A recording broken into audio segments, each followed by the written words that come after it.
Hey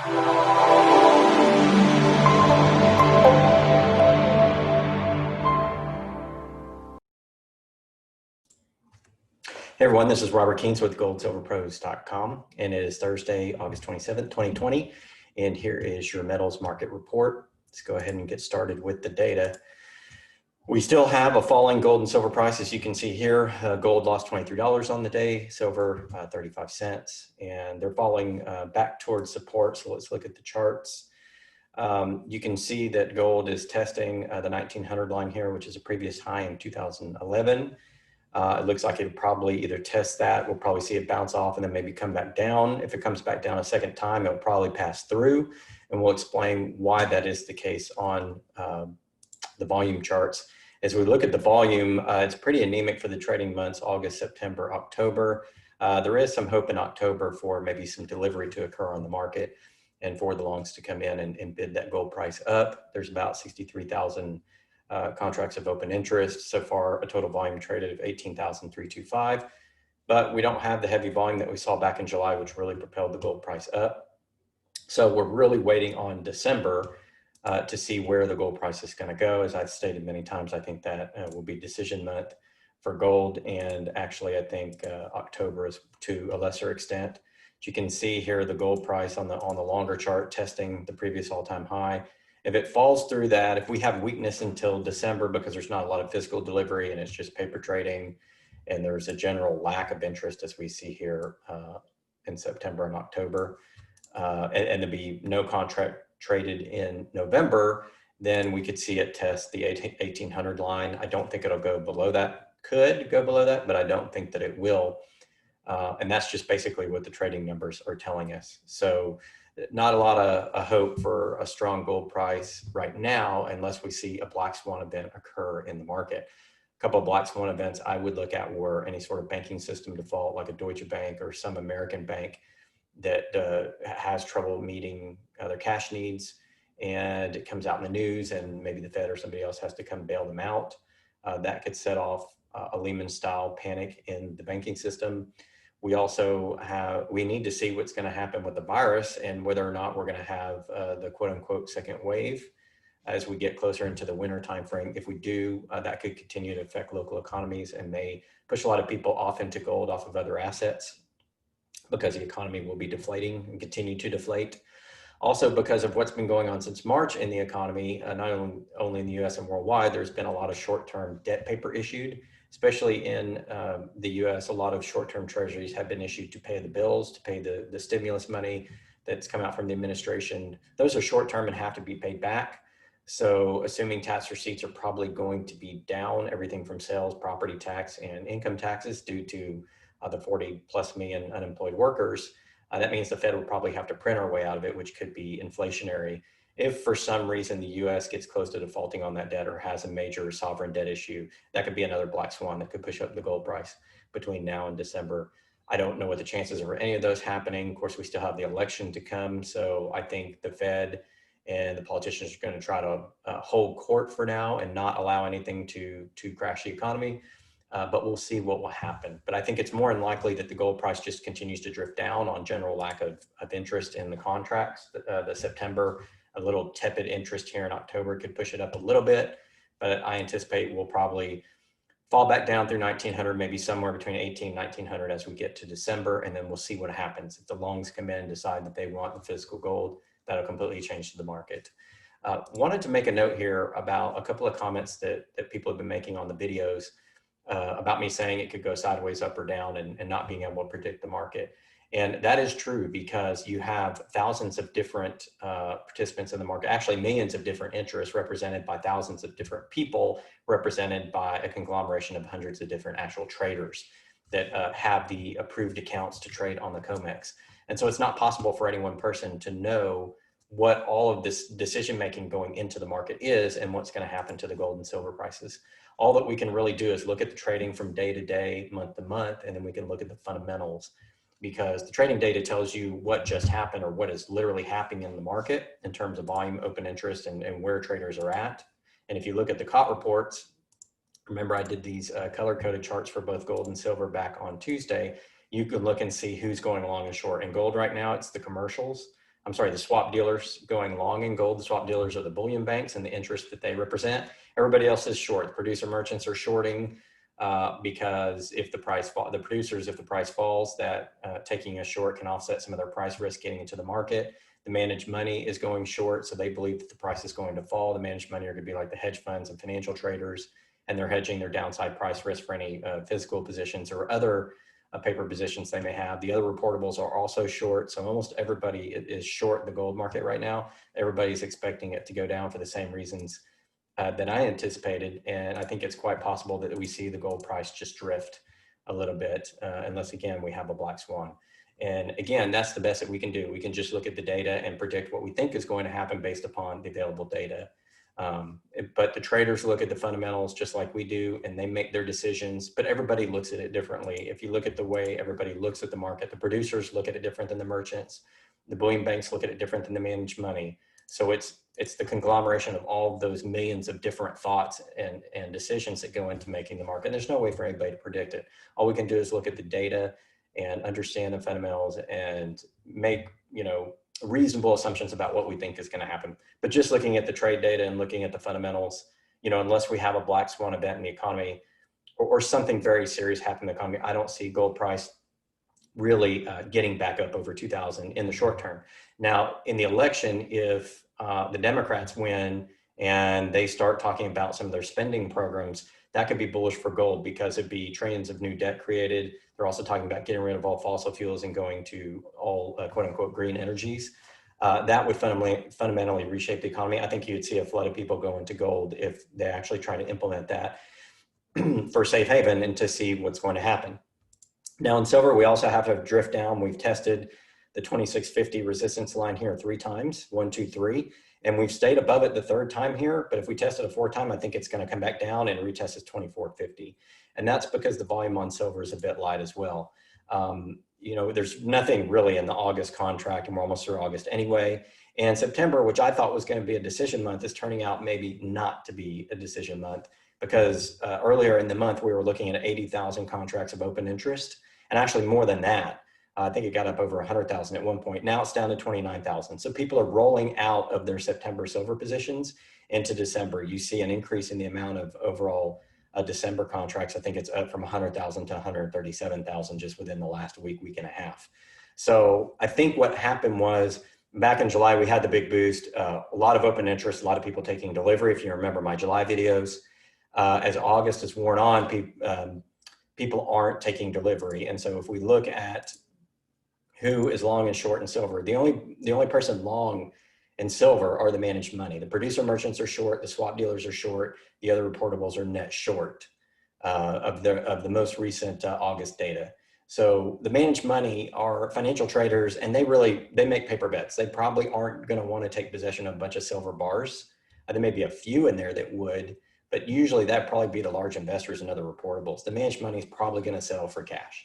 So I don't see in September as much redemption in silver contracts as I saw earlier in the month. And again, that's because you have to see what happens with the different traders and what they're doing. That's why we look at the COT reports that I was just showing you.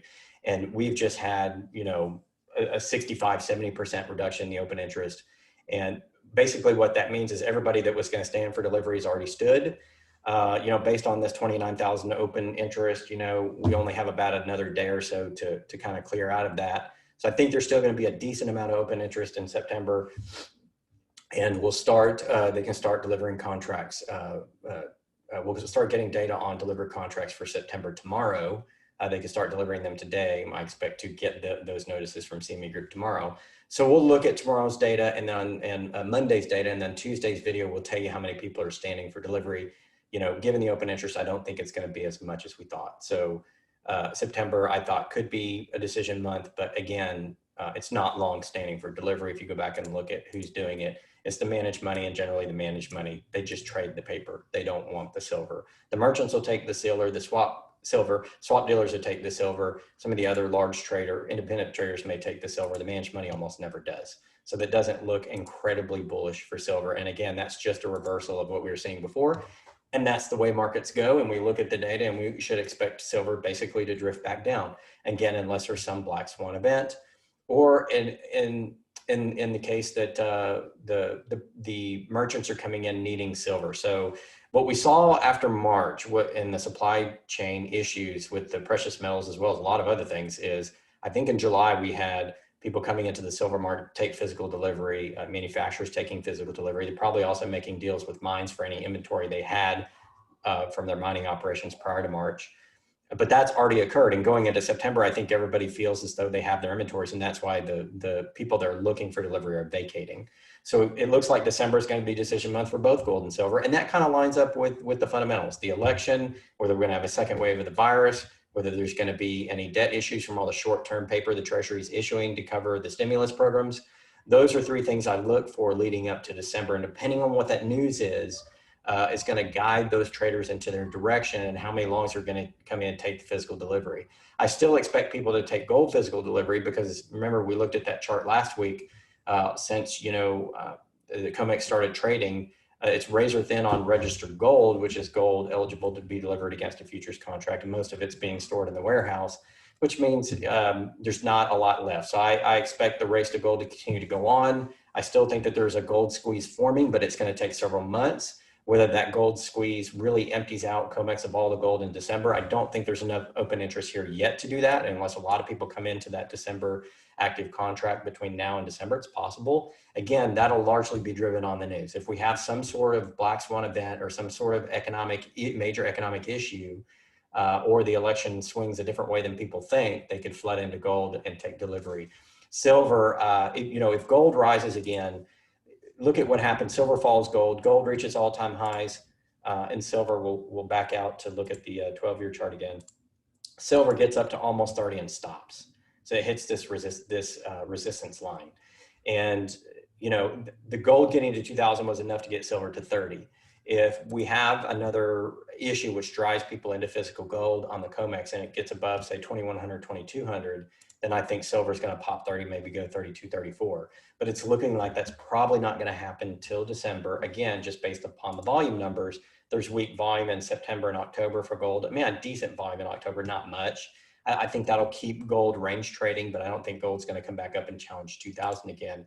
And in silver, we're just not seeing the open interest. People are vacating September. So those were all paper bets, vacating September, mostly the managed money trying to get out of their positions, and everybody's piling up for December.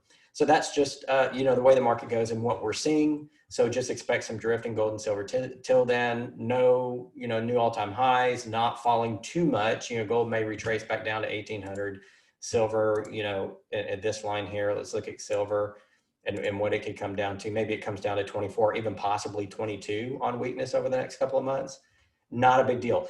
For me, that's a buying opportunity. This is the way the precious metals markets go. This is the way all markets go. It's the way the stock market's been going. It's been yo-yoing up and down.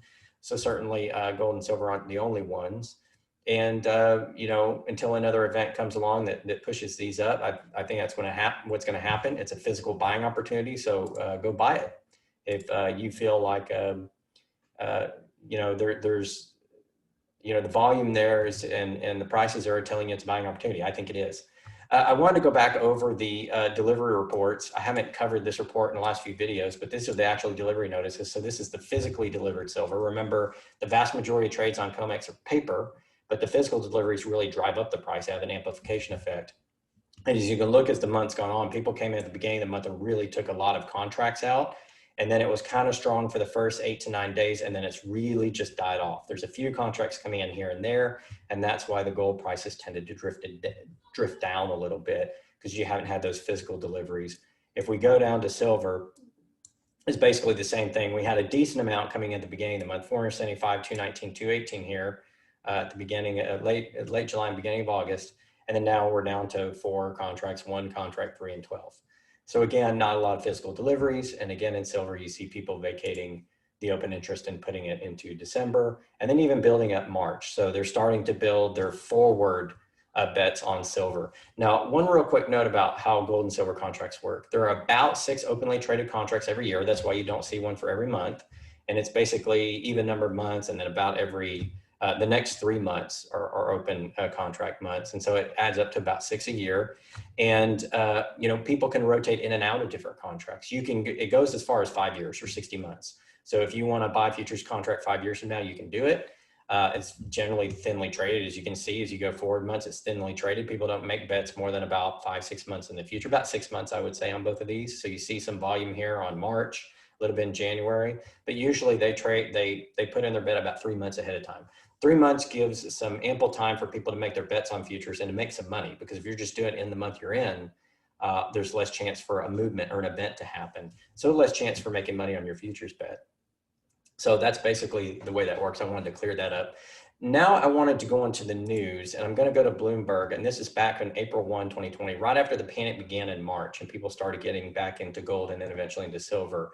And it's from Bloomberg, and it says there's ample gold to go around in futures markets after all. And this is basically a propaganda piece, in my opinion, talking about the available inventories in COMEX.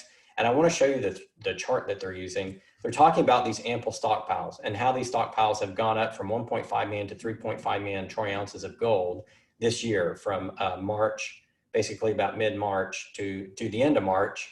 And I think it's more now, quite a bit more on the markets, if I recall correctly. So that yes, there is a lot of stockpile, but they're counting both eligible and registered. And the problem with this chart is it doesn't say what's this increase in gold does not represent what can go against futures contract. Most of COMEX gold has nothing to do with COMEX. All of the approved COMEX depositories are people put their money into are essentially depositories for other trading accounts. So you have to have a COMEX trading account to go put your money into a COMEX depository. Most people don't have a COMEX trading account. They go to the bullion banks or to these representative firms, and they make the trades for them. So just because the gold is sitting in a COMEX approved warehouse doesn't mean it has anything to do with the actual COMEX futures market. So you'll see propaganda like this pop up in the news about how there's all this gold and silver available in COMEX, but what they don't say is that it's not available for delivery. That's the registered category. And again, last week I showed you charts showing that registered gold was very, very thin. There wasn't a lot there. Another piece of news that I wanted to provide you guys, I have pulled down something from the CME group on approved brands of gold and silver bars for the COMEX. So the way that you get gold and silver in a COMEX is it has to come through one of these producers. So you see this column A here. All of these companies, Argor, Asahi, Asarco, Britannia, Cerro de Pasco, Tech. These are refineries and mints that basically are approved by the pre-approved by the COMEX to deliver, good delivery bars, good bars that will be trusted and that will come in the COMEX. And what happens is, let's say a bar is taken out of COMEX. It could have been previously from one of these previously approved entities, and it comes back out of COMEX. It can have the same serial number, the same manufacturer, but if it comes back in through COMEX, it has to come back through one of these producers. So what that does is this producer list is your pipeline into COMEX. Well, previously there were approximately, down to here, there were about 75 approved, actually 74 approved companies that could put gold into the COMEX. So if the gold didn't come from one of those, one of these companies, it didn't get into registered stocks on COMEX, available for futures delivery. What has happened in late July, I believe it's July 27th, the COMEX has added a bunch of new brands, and I mean a bunch, and it adds up to 105. There's, I think, 65 on this list and 40 on this list up here. And all of these new companies, some of them are formally approved, some of them never been approved before. And they added them all at once. So it went from about 70 something to about 180, almost 200 approved brands. They almost tripled the amount of companies that could contribute gold to the COMEX. And why are they doing that? Because there's a shortage. Just as I showed you on the chart where there wasn't a lot of registered gold, there was a shortage. And in Tuesday's video, I showed you the squeeze. What is the squeeze? Let's go back to the data. So if we look at gold, there's a squeeze here because the swap dealers are going short here. You can see short 3,000 contracts just on this August 18th report, but this has been going on for a while. And the producer merchants were dropping their shorts and net going long. So in other words, they were increasing their long position and they were making the swap dealers produce the metal on COMEX. The swap dealers are the bullion banks. So the producer merchant category, mostly merchants, were saying, we want the gold, we'll take it, we need it for industry. There's been some supply chain problems. Plus, we're not sure what's going to happen in the next year. So we want to get our gold off of the COMEX. So they were taking it off the swap dealers. That is a gold squeeze. And this gold squeeze, for all intents and purposes, has been going on since the 1970s, since COMEX started, because the vast majority of gold when it first started was in the registered category for future contract delivery. Now 90 something percent of it is ineligible, which means it's not going into futures and it's just storage. And so essentially what they've had to do is get gold off of COMEX. And I showed you this on some of the daily metal delivery report. For example, a couple of weeks ago, I showed you Brinks imported 160,000 ounces of gold for futures contract delivery. They didn't bring it for the eligible stock because it's already accounted for other purposes. It's not for COMEX. It came straight off the market. And that had been happening to a lot of the dealers. And so what COMEX had to do was say, okay, we need more gold. Let's go to these 105 new companies. We're going to rush to approve them, and we're going to add it and almost triple the amount of companies that can provide gold to the COMEX. So they're basically scraping the bottom of the barrel in the market for gold. Now, on the COMEX takes their standards for gold and silver bars extremely seriously. To almost triple it all at one time is not because they're trying to democratize, the gold market. They need gold. This is another clue. There's not enough gold on the COMEX to satisfy delivery. Now we go over here to silver as well. I'm sorry, this was gold. I'm sorry, it's 162 gold. I was on the silver tab. It's 105 silver. But they've done the same thing in gold and silver.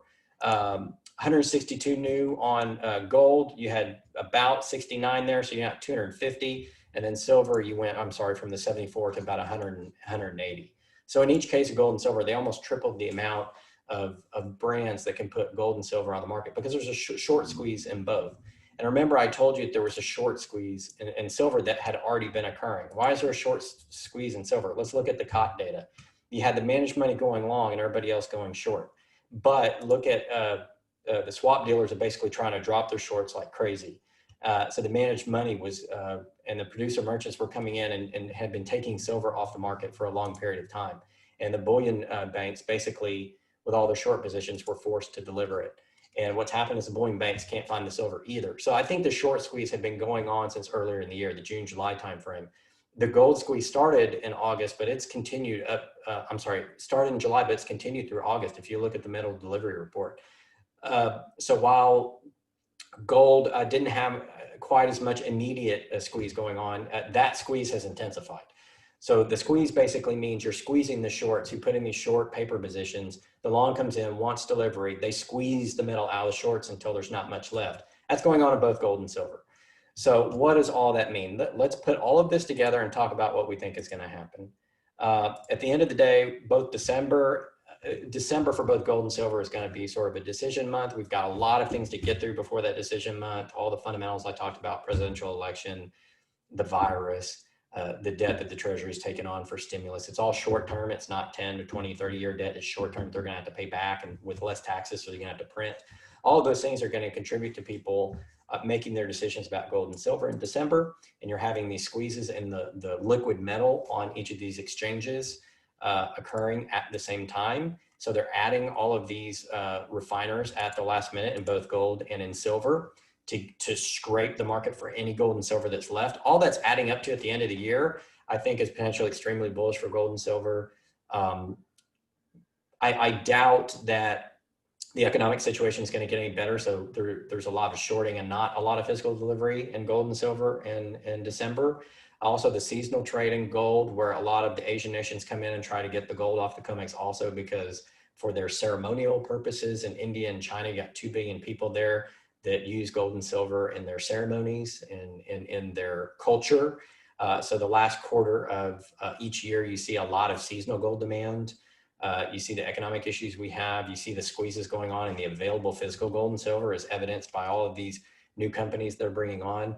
To me, that basically, that sets us up for a bull market. And, I know it's going to be disappointing to people that September is not going to be decision month for silver. It's normal. Gold always leads silver. And what was left in silver, all the deliveries, those 16,000 plus contracts of 5,000 ounce silver really came in July. And there was a little bit in August and just a little bit probably in September. And that's just pointing to the fact that everybody that wanted the silver got it. And if you want silver, you're going to have to wait till the December contract to come in and get it again. So there's going to be more pent-up demand, and silver will trace back down to 22 to 24. Gold will come back down to somewhere between 1,800 and 1,900. But when everything adds up fundamentally and technically, With these gold squeezes going on, actual liquid gold and silver, I think December, we come back in and we have another big delivery month, and that'll push the price up. I think gold will go back over 2,000, maybe hit 2,100, 2,200. Silver will pop 30 finally on the chart, and we may get to 32, 34, and then we'll see what happens in 2020. A lot of what happens in 2020 has to do with what's happened since March and how much short-term paper the government's had to print, and also what happens with the presidential election, and if we have a second wave of the virus. Watch those three things. Those fundamentals will tell you what's probably going to happen in December. So that is the metal report for Thursday, August 27th. Till next time, this is Robert Keens with goldsilverpros.com.